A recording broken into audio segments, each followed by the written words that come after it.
Year 1892, 3 centuries of Spanish rule had left Filipinos silenced and divided. Dr. Jose Rizal, after years abroad, returned not to fight with swords, but with ideas that would awaken a nation. This is the story of La Liga Filipina.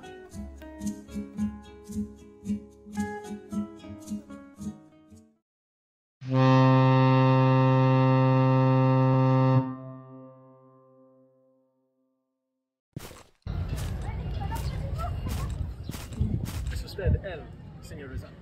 Si, so you. I've returned to my country to serve, not as an enemy, but as a son. Vaya con cuidado, Dr. Rizal. Thank you. Few knew that his return would light a spark that no empire could extinguish.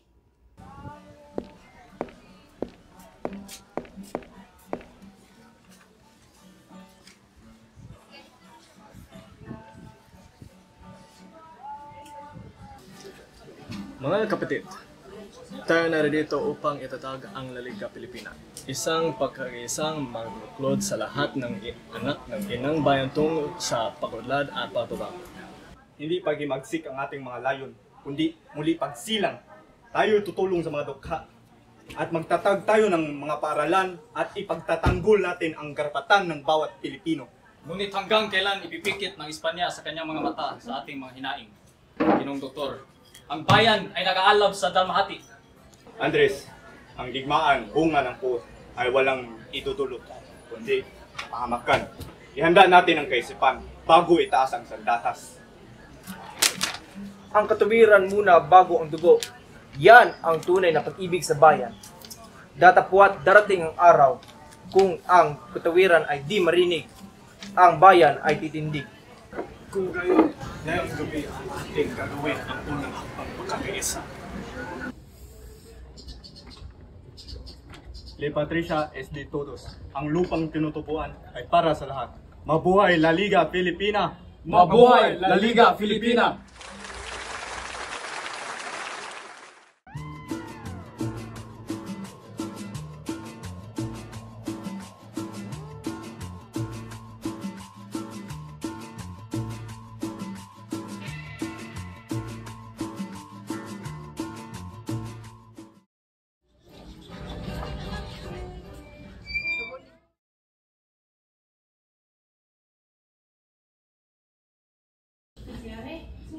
Ginoong Dr. Rizal, sa utos ng kagalang-galang ng Gobernador General, ikaw ay inarestado dahil sa pagtatatag sa isang lipunang sinasabing mapanghimagsik.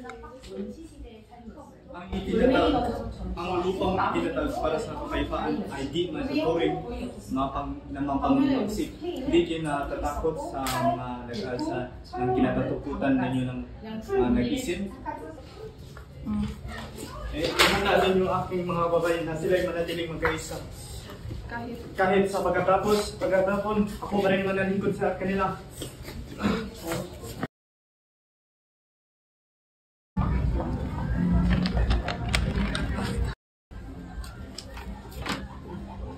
Ang media, kapayapaan, tatupot marahil.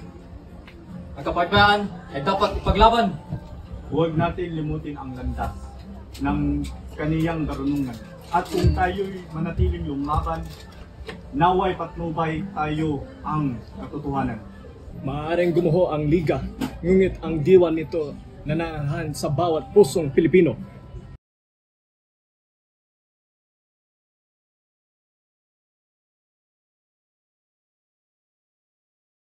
Anak ko, alalahanin mo ang wagas na kalakasan ay di nagmumula sa puot ng dibdib, kundi sa dalisay na pag-ibig sa inang bayan. From Rizal's dream of reform rose the fire of revolution.